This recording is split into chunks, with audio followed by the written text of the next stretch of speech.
राहुल देव जी हमारे साथ जुड़े, वरिष्ठ पत्रकार। राहुल देव जी, क्या हम उस दौर में हैं, उस समय में हैं जब ये अब स्वीकार कर लिया जाए कि चाहे सांसदों का आचरण हो या संसद के भीतर जो एक कार्यवाही का तरीका है वो अब ऐसा ही रहने वाला है, ऐसा ही होगा, ऐसे ही सांसद व्यवहार करेंगे, ऐसे ही कार्यवाही, उन पर एक्शन वैसा ही होता रहेगा और हमें ये एक्सेप्ट करके अपने लोकतंत्र के इस मंदिर का यही चित्र जो है हर तरफ लगाना पड़ेगा? देखिए, अगर दोनों पक्ष थोड़ा बदलने को तैयार नहीं होंगे, सुधरने को तैयार नहीं होंगे, तो जो आप कह रहे हैं वही होगा, क्योंकि ऐसा होता आया है। आज जो लोग इस पर आपत्ति कर रहे हैं आचरण पर, आचरण जो था 11 अगस्त को, वो निश्चय ही आपत्तिजनक था, बहुत ज्यादा आपत्तिजनक था। लेकिन वही लोग यानी बीजेपी और दूसरी पार्टियां इससे पहले भी ये भी कर चुकी हैं, उस पर भी खूब हंगामा हुआ था। बिल्कुल। एक समय ऐसा भी था जब संसद को रोकने को, उसको पूरी तरह से ठप कर देने को भी जस्टिफाई किया गया था। उसके भी एक बड़े अच्छे बौद्धिक शब्दों में उसके स्पष्टीकरण और उसको सही ठहराया गया था।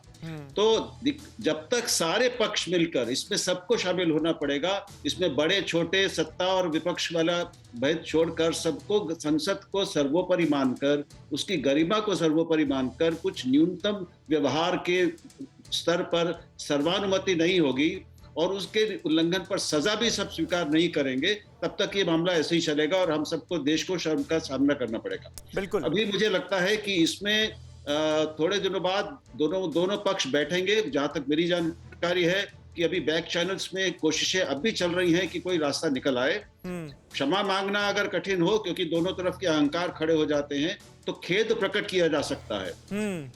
एक इस तरीके से उसको लिखा जा सकता है कि उनकी गरिमा अपनी, उनकी इज्जत भी बनी रहे, लेकिन जो हुआ उसके प्रति एक सही बात है, कम से कम खेद जताकर आगे बढ़ने की कोशिश तो हो, सदन सुचारू रूप से चलाया जा सके, इससे लेकर सरकार भी एक कदम आगे बढ़े और विपक्ष भी एक कदम आगे बढ़े।